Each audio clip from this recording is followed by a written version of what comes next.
તો કેમ છે મિત્રો, બધા મજામાં? તો આપણે ભોગી ગયા છીએ મા સોનલમાના મંદિરે મટડા, અને મારો ભાઈબંધ. ત્યારબાદ માતાજીના મંદિરે થોડી વાર બેઠા અને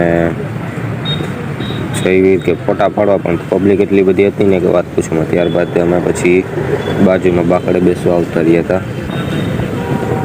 જેવી કે માતાજીના દર્શન કરી ને આરતી કરીને પછી જાશું. તો હજી આરતીમાં તો ઘણો સમય છે, તો થોડી વાર બેસી અને આ તમે બતકડા જોઈ શકો છો. ચાલો, આ તમે નેચરનો અવાજ તમે સાંભળો, કેવો મસ્ત.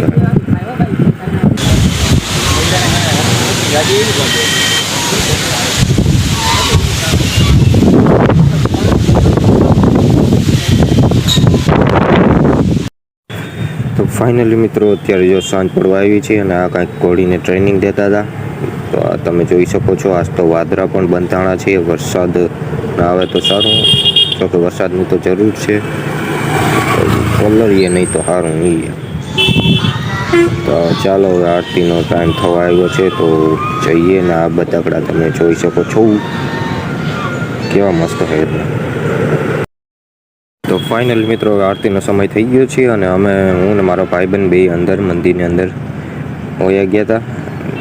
તો હાલો, હું તમને પણ દર્શન કરાવી દઉં માતાજીના.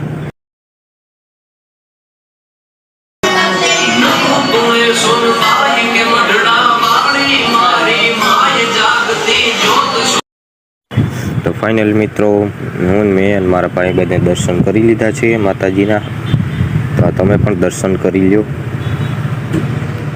તો હવે માતાજીના ફોટા પાડવા છે, પણ આજે પબ્લિક ઘણી છે, તો હજી વારો આવે એમ નથી. મારો ભાઈબંધ કે આપણે ઘડી ખોબરીએ પછી ફોટા પાડીએ.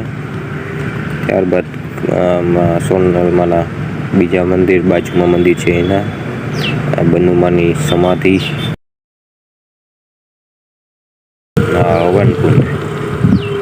ત્યારબાદ થોડી વાર અમે મંદિરે આજુબાજુ રખડતા હતા. હજી પણ ફોટા પાડવાનો વારો ન આવ્યો, તો ભાઈબંધ કે ચાલો આપણે પ્રસાદી બે લેતા આવીએ. તો માતાજીની અમે બે પ્રસાદી લેવા નીકળી ગયા. તો હું ને મારો ભાઈબંધ બે પ્રસાદી લઈને બેસી ગયા. અને આજે પબ્લિક પણ એવી હતી કેમ કે આજે પૂનમ છે.